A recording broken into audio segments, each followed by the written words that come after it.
Star Trek Episode 6, Lift Us Up Where Suffering Cannot Reach. So this episode, we are actually looking at the old ethical dilemma about sacrificing one for the good of the many, etc. And what I don't understand is why our security officer needs to be so angry and mean all the time. Like, she'll dish out a job and then she'll just berate her training officer about it.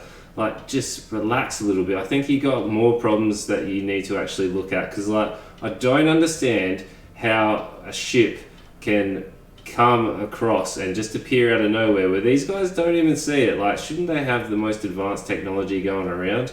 Because they're off, they're exploring, they're in the Federation, etc.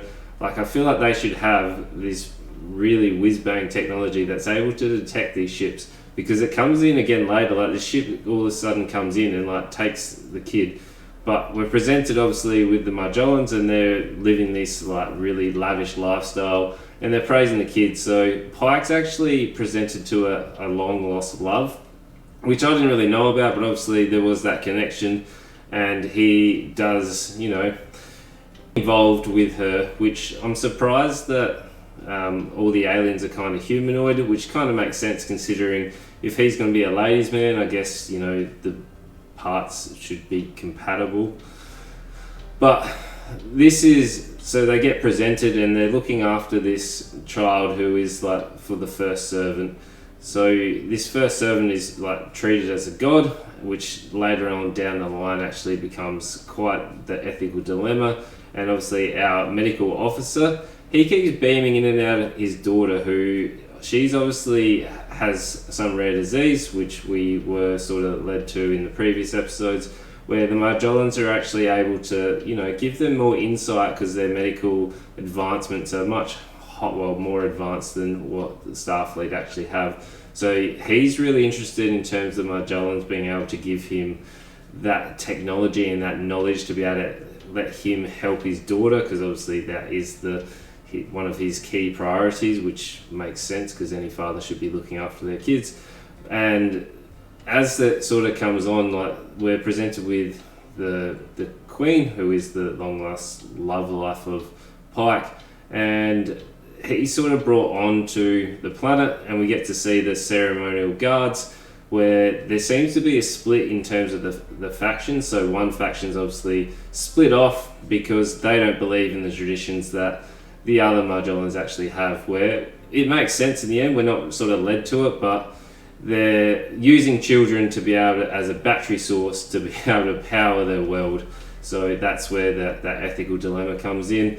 And once we start to, develop that story, and Pike actually works out what's going on, because he's, finally gets to pull out the taser and go, "It's not set to stun." Well, that was cool. I enjoyed that line, because even though I don't have that big Star Trek sort of knowledge, I do know phasers set to stun and all that. So I did enjoy that. The action scenes, they need to work on their choreography for the actual fight scenes. Pike is throwing haymakers down from his waist, and the guys are just standing there taking it. They did zoom away from it, but you can see the actions are not great. And there's one part where he just runs straight at the person, and they swing their staff, and he doesn't raise his hands, he doesn't move, and he gets knocked out.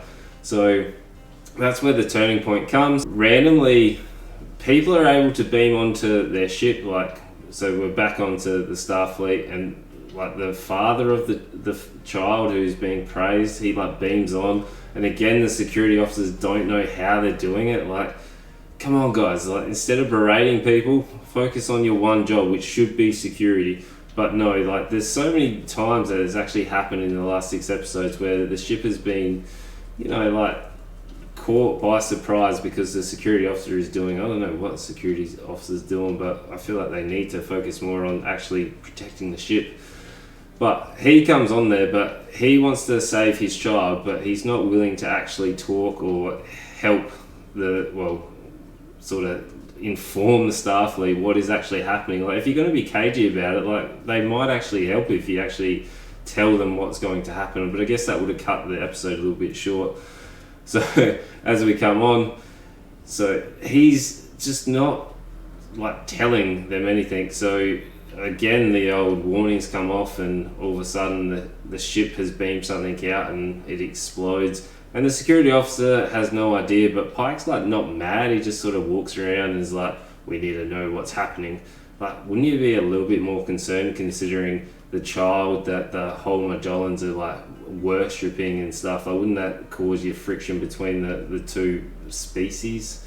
But no, like, I feel like I would be a little bit more panicked or a little bit more angry, but considering he's like, no, we just need to work out what's going on.